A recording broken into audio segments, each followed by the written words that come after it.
Hello, everyone. It's Ann with Andale Homestead.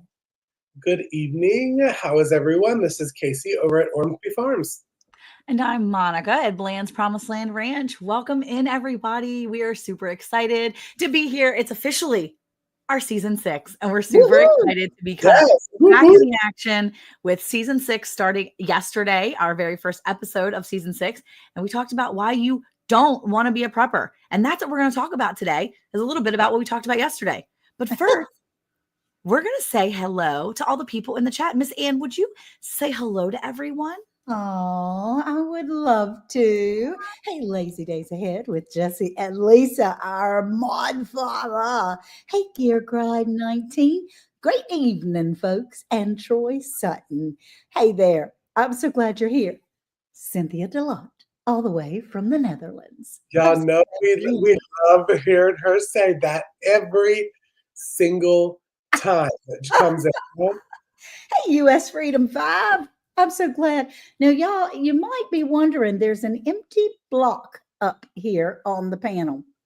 It's just for the night. Just for the night. We haven't lost her. Our saying, oh, Jesse's girl is here. Yay! You're listening while making supper. Now, I haven't quite eaten yet, my Lisa, but it's waiting over there on the counter for me. So the empty block that we have here, our Sandi, is having some fun time. She's gone off visiting and having a big time, and she should be probably in a car somewhere traveling back home from the airport about now. So we love her, and we will miss her tonight, but she'll be back. She'll be back, and I'm so excited about our new podcast, season 6. Cayce, what in the world is coming up for season 6? Yeah, well, we talked about this before. That we're not going away at all this year. This year, we are doing 43 consecutive straight-through episodes, starting from yesterday until eternity. And it's 43 because we didn't start January 1. Is that right? So it's correct. All of 2025. Normally, now explain this to me a little bit, because we normally take a little break for a little season break. We do. And y'all didn't like it. Y'all have made it known that you don't like when we go away. Yeah. And listen, right. We don't like to go away either. We really don't. We don't like to leave. So we thought, why not pre-record and do episodes every Monday all year? Yes. Every Monday throughout 365 days. Now, there won't be 365 episodes, but you get what we're doing it. But I'm excited because we're about to show. Now, I've been sick for a couple days, so it hasn't gone out on the time that it was supposed to go out, but we had a little trailer of our season 6 that came out, because you're probably wondering, why are y'all dressed and looking like superheroes? Even though what people don't understand is we look exactly like this out of our clothes. So just so you know, that's exactly how we look. We didn't do any editing. But you're probably thinking, why are y'all dressed like superheroes? And we're about to show you why. This is called Homestead Heroes. Our season is Homestead Heroes. And it was supposed to go out a couple days ago, but it's going out now. So here is our trailer for 6 of Round the Hay Bale.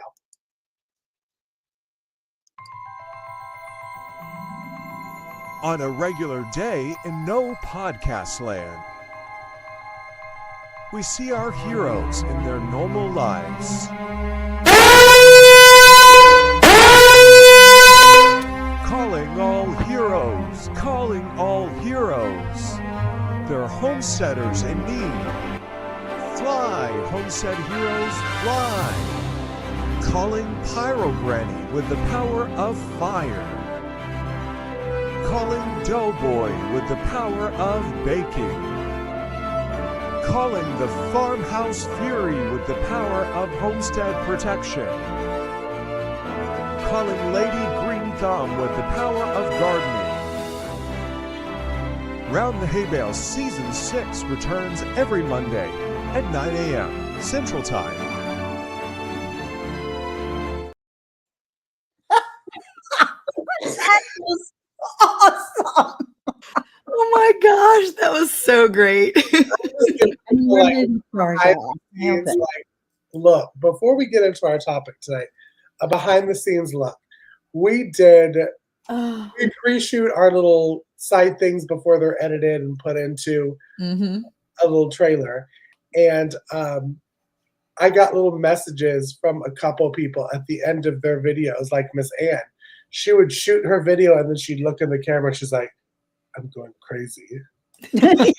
I was saying, There, and my mind completely. it What is I do for YouTube. really, and I may at some point put all the little videos together of us doing it off screen and together. It's funny. But anyways, we're talking about why not to be a prepper.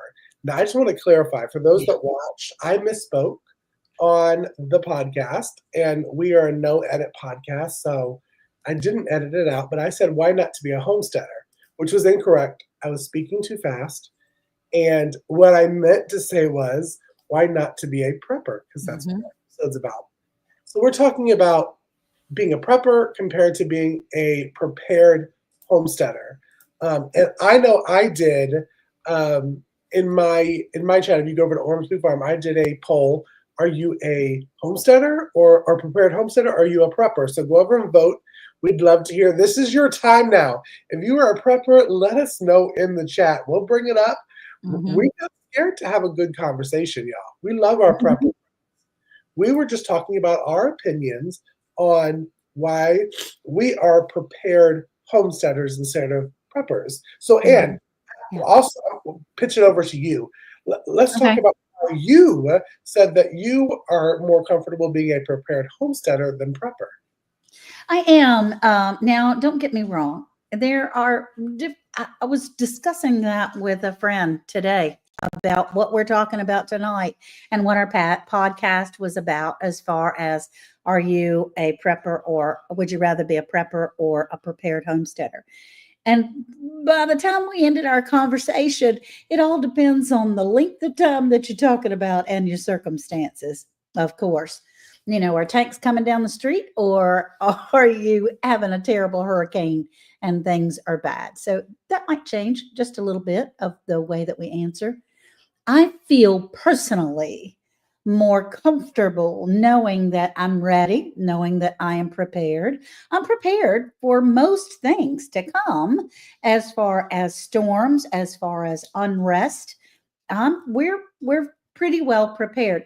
But when we lived through our Isabel hurricane that in my neighborhood, in my town, it devastated our county. It just devastated our town and my neighborhood.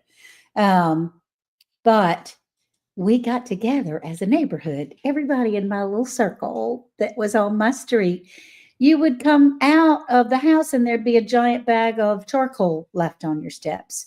Or you come out the next day and there's a big 5-gallon bottle of water that had been left. And we did the same. If we had it, they had it. And if they had it, we had it. We pulled together our resources to be able to survive. And that's where I feel more comfortable, is knowing that I do all these things. I learn all these skills, but I seriously want to be able to have them in order to be able to look after myself, my family, and my friends and neighbors as well. So, Monica, how do you feel about that, honey? Oops, sorry, I'm working on computer stuff over here too, trying to make sure I'm good. I agree with you. I think that prepping isn't necessarily a thing that you shouldn't do. I think it's important to be prepared and to prep. And I think that it just really depends on where it's coming from. Is it coming from a place of fear, or is it coming from a place of just desiring to do what's in your heart to make sure that your family and your friends and yourself are taken care of if there is an emergency? Right. It goes from, taking it too far. Sometimes you can start hoarding things. Eric will often say to me, why do we need this? And I'm like, you probably don't. And sometimes I just go through this big purge and I get rid of things that I don't have or I don't need necessarily. That and then I turn around and 3 months later, I'm like, I needed that. So it's sometimes I know it every time I throw something away. I need it the next week. And sometimes as homesteaders, we do that though. We tend to keep things because we know that we may use it, or we That's live right. further outside of the city and we can reuse and recycle and repurpose some of the things that are there. When Cayce moved into his new place, or his old place, formerly known as the new place, he had a bunch of junk just laying around. And I remember Alicia and I both telling him, save this. You can do something with. I think there was actually a toilet there that Cayce was like, I am throwing this out. And Alicia's like, make something with it. And I'm like, I'm with you, Cayce, throw it out. But it was so funny though, because she was like, you could repurpose this. And I think that, there's something to be said about being prepared and doing things and being purposeful with your things and with what you're preparing with, Right. And not being purposeful. I think that's really important, that when you are preparing, do it with a purpose and a good intent. And I think that has a lot to do with how you're preparing too, because it can get into the danger zone of preparing for only you and preparing yourself to, maybe harm people in defense of your, of your stuff or whatever. Yeah. I don't know. Sometimes prepping can go dark really quick. Real So quick. I See, think that, when I first really, more than that's just sort of a lifestyle that we have as far as having food, you can grow marigold and things and all kinds of interesting things out there in the yard. Hey, Rebecca, touched by yarn, you sweet thing. Hey, darling. But I was thrilled and listening intently to my YouTube family about how to make this and do that and prepare and learn all these great skills and wonderful things. And then the other side started peeking its head where don't be coming up my driveway, or don't knock on my door, or don't bring that friend that's going to bring his cousin's wife's children. I don't have anything for anybody else. I work this hard. You do yours. I did mine. Well, there's something to be said about protecting your family and wanting to be able to protect for yourself and the people that are coming alongside of you and helping you to prepare. Because there are some people that will just come and take.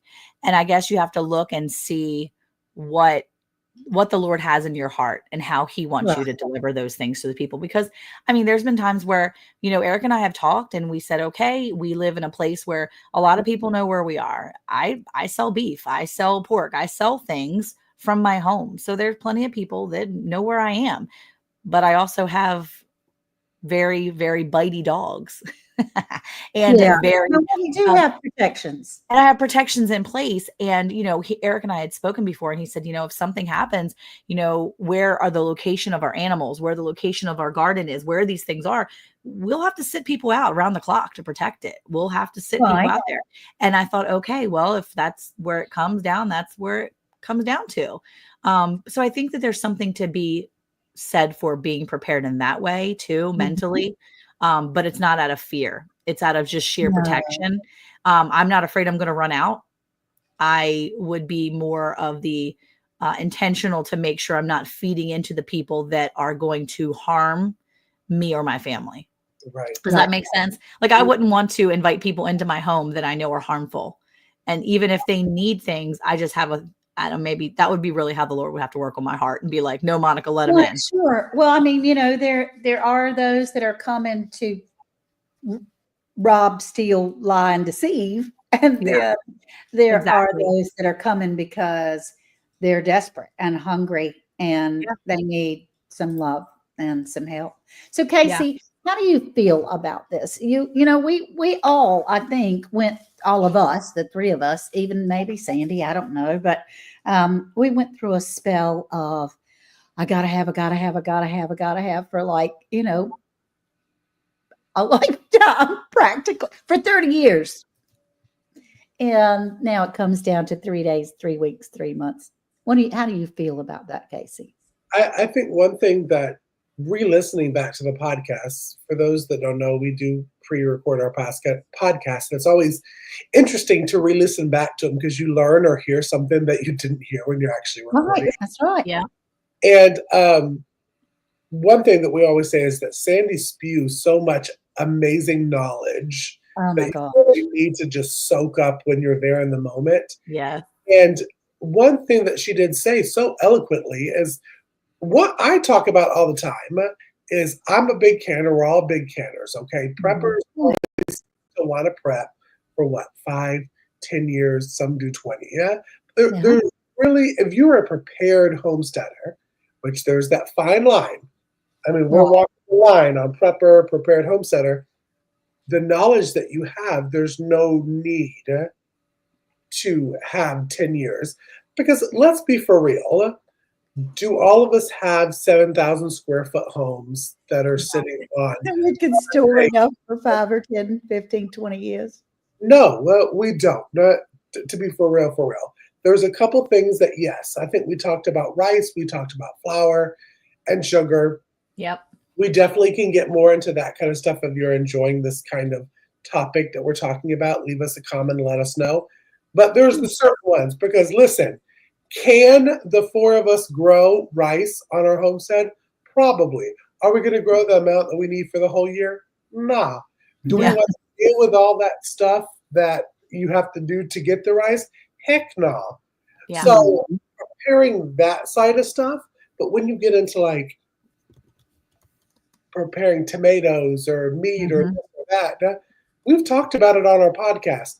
A boy and a girl equals another living thing that would be turned into your quote unquote meat.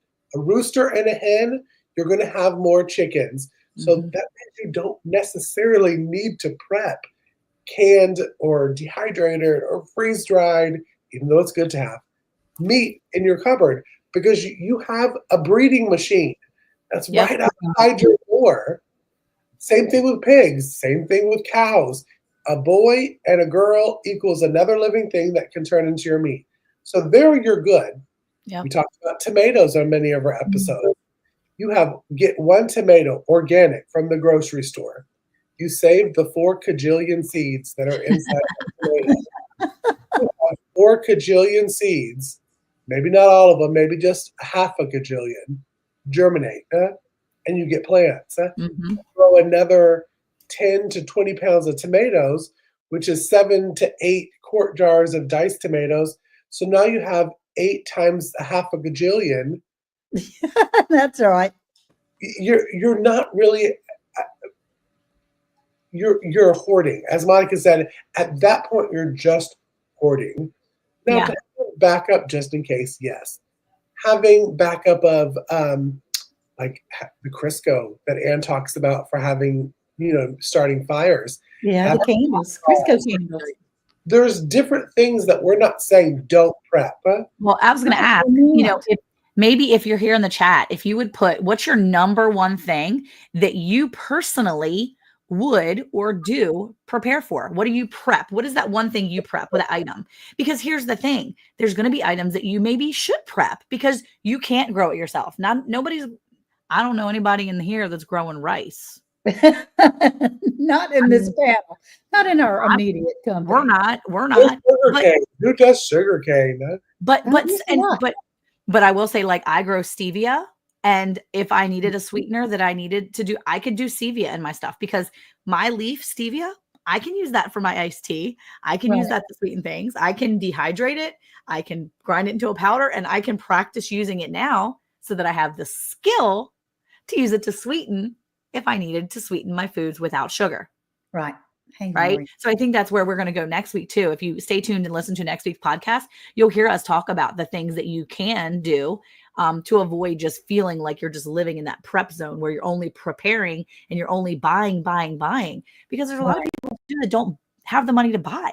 I don't have all this extra money to pour into prepping things, but I know that I can learn the skills that I can be ready as a prepared person, Okay. So they prep eggs and milk. They freeze dry eggs and milk. That's great. I love that because, there are times where your animals don't lay the eggs. Your chickens, your ducks, your poultry, they're not laying eggs. I water glass since I don't have a freeze dryer, but I would love a freeze dryer. If you're out there and you want to send me a freeze dryer, anybody, I will take it.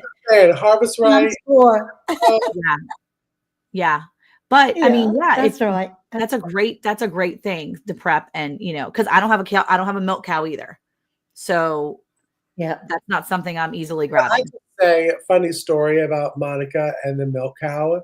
Like maybe second season of the podcast, we were talking about something. You totally don't like me. I know you don't. And I said something to Monica. I was like, "Oh, to have you could have unlimited source of milk." She said, "Hi, do you even watch our channel? We don't have At all, ever. At the beginning, I was like, are you one of those 500 people that watch us? Because obviously you're not.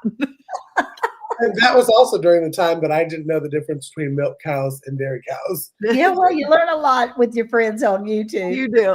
So that was my story. As Monica's like, "Hi, do you actually watch our channel?" Beef milk cow. She's like, Okay, I'm like, we only have beef. Oh, Right. Lisa quit laying eggs years ago. Oh my gracious. Rebecca Oh, said she has dried beans, rice, and popcorn. Mhm. Those are great things to Those prep are great. they because are great things. they're not really expensive. You can get them in smaller quantities and store up. You have great ways to store them to keep them longer. Yeah. They'll last through the year. You can use them, replenish them, and you're not really growing them. Now, I can grow beans, so I don't Mhm. prep beans. I don't store beans, but dried beans, it takes a lot of dried beans to make up Yeah. that bag that you buy in the store for like $1.50 or whatever. So I don't have time for that. Like honestly, like if you do, wonderful. yeah, I am so happy. For you. I love that. I love it.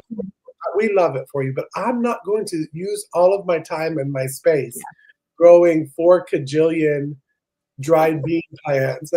Jillian. I could be doing potatoes. I could be like, listen, sometimes as a prepared homesteader, you have to learn when to say, let go and let God kind of thing. We have to Okay. manage your time. So I can do this in my space. Yep. I know that I can bless somebody else by buying this from Mhm. their homestead during the year. I know that I can waste money at Costco buying the dried beans and the rice. And that's how you be prepared.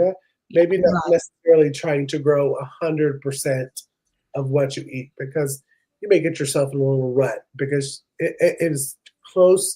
I won't say impossible because we'll get those comments, but it's pretty close to get to 100% of what you eat. Well, I think if you eat very simply too, because we do eat over and above what we really need, right? Eric said, I wanted to see my wife, so I came in here. He literally pulled up to the house as I was turning this on, and I ran out before I logged in to go out there to see if I could go say hi to him.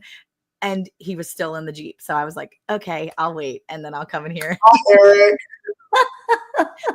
But I think it's worth mentioning that if you have the ability to grow something and you want to eat it, you know, it's worth trying it once or twice. Like I know that I can grow all kinds of beans. I know that I can. I grew the pinto beans. I grew the kidney beans one year and I successfully dried them out, put them in a baggie. And then we used them for school, actually. I never replanted them. I just used them for schoolwork. And we used them as beans counters for school. But I know that I have that capability. I know I've done it. And now I feel confident in my ability to regrow them again. Same thing with processing meat or doing anything that you grow for your food or your family. We just learn how to do it one time. Do yourself that favor so that you have that confidence and you're not preparing out of fear. You're prepping because you're just kind of filling in those gaps, right? You're filling in the blanks where you aren't able to grow it or do whatever. You're filling in those gaps now that you know how to prep your, the empty spaces. So That's right. And honestly, if I hoard anything in prepping, it would be knowledge because, that doesn't take up, well, it takes up my brain space, but it doesn't take up anything else. As far as I'm learning to be able to grow all these things. Therefore, I don't need to, we're learning hydroponics, hyperponic, help me out. It's the water and then you get the fish, aquaponics, hydroponics, aquaponics. We're learning with grow lights. You learn all kinds of things that you can grow inside during the winter or any time of year. So we're learning to grow in alternative ways. We're learning how to make something, you make lemonade out of a lemon, because we're thinking out of the box of what to use for different items for light or heat or a cooking source. Or, being able to, we've prepared by canning. So we got a lot of canned stuff in there. But what I'm saying, or what we're saying, or hopefully what we're all saying, is when you get a freeze-dried can of potatoes, say you live in an apartment, you get a freeze-dried can of potatoes. That's great. That's awesome. Fantastic. But that is finite. The knowledge of being able to know how to grow, how to start, how to grow your own potatoes, that's a never-ending thing. Yeah. So I just think that's pretty cool. Yeah. And can I quote Miss Ann also from the podcast? And she said a lot about this on learning the knowledge of what you're growing. But while Dollar General is still open, go to Dollar General. Learn the knowledge, because right now the stores are still available for you. We're not saying stop everything, cut everything off, go and try to be a off-grid homesteader. Yeah. Gather that knowledge, whether it's learning learning sourdough one month, and then the next month you're going to watch the gardening videos and learn how to garden better. Take it small steps, step by step, learn different things, write it down if you feel that you need to write it down in a journal or a notebook or print out stuff and to keep it. But being prepared with knowledge is what we're pushing. We're not hating on the preppers. So no, coming here dragging us through the comments. I'm just saying. Well, I think it's not even about. Go ahead. No, Lori from It All Adds Up, Lori, we're prepping what we can because society has already proved we need to. Yeah. And I totally understand that. And I think that's wonderful.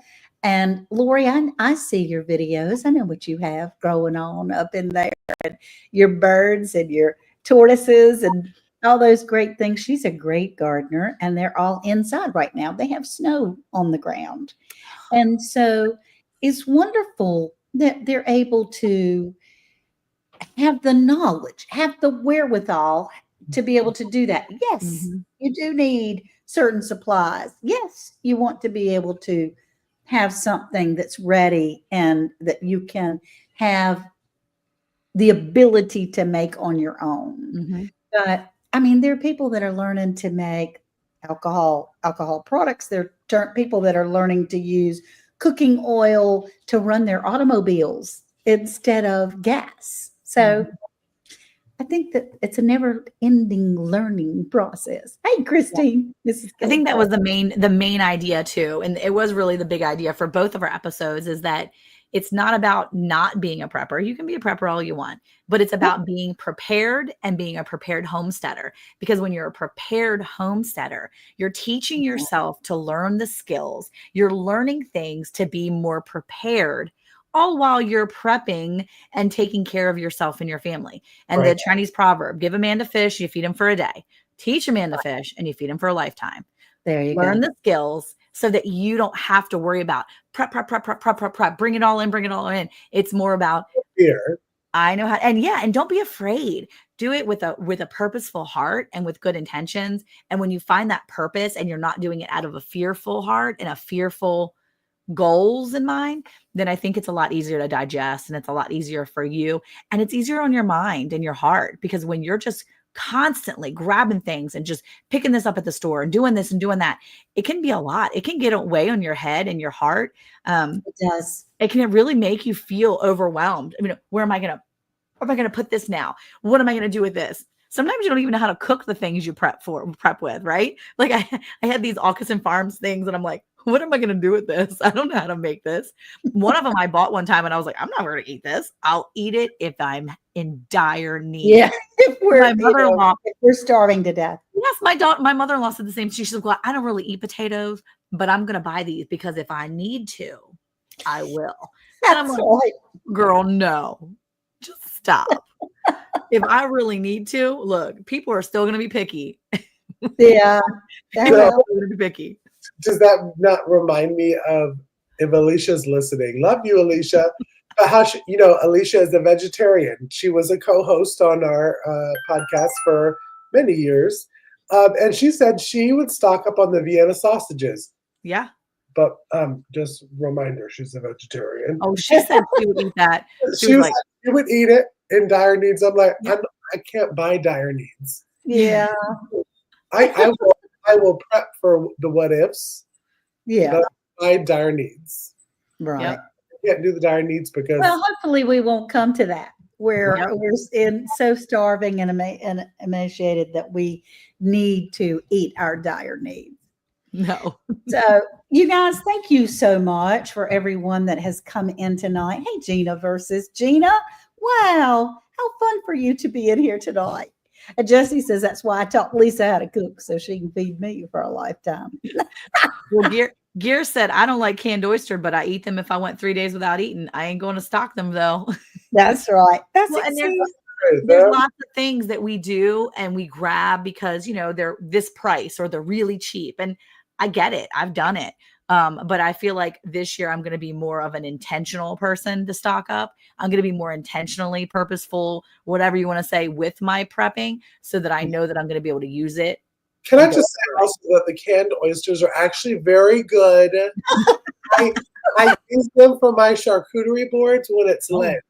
Because, we can't eat meat besides seafood, which is really weird because that's still meat. But that's a different podcast, different topic. Yeah, no. But those are actually very, very good. Mm-hmm. Do what? It was actually what? It's very good. She said it's very good. They're very good. That's good. Good. If you haven't had them. Well, everybody, thank you so much for coming in here. Our lives that we are broadcasting currently on Ormsby Farms. We have Bland's Promised Land Ranch and Dale Homestead. And normally we have our Sandi from Suburban Homesteader, Wyoming, Arizona, which we certainly wish her safe travels and we'll be praying for her. But what we're trying to do is open our mind and have broader thought processes as far as being able to share with you things that might make you go, So thank you so much for coming. Don't forget to check out Round the Hay Bale, because as soon as we get 500 subscribers, we're going to have a big old giveaway. We might have some giveaways before then. You never know. You never know. That's right. We're also going to send you out to our season 6 trailer again. So we'll see y'all. Okay. Bye, y'all. Have a good night. Bye, Nadine.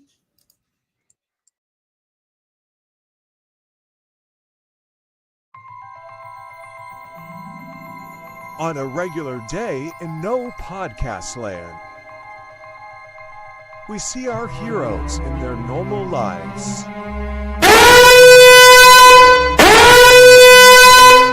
Calling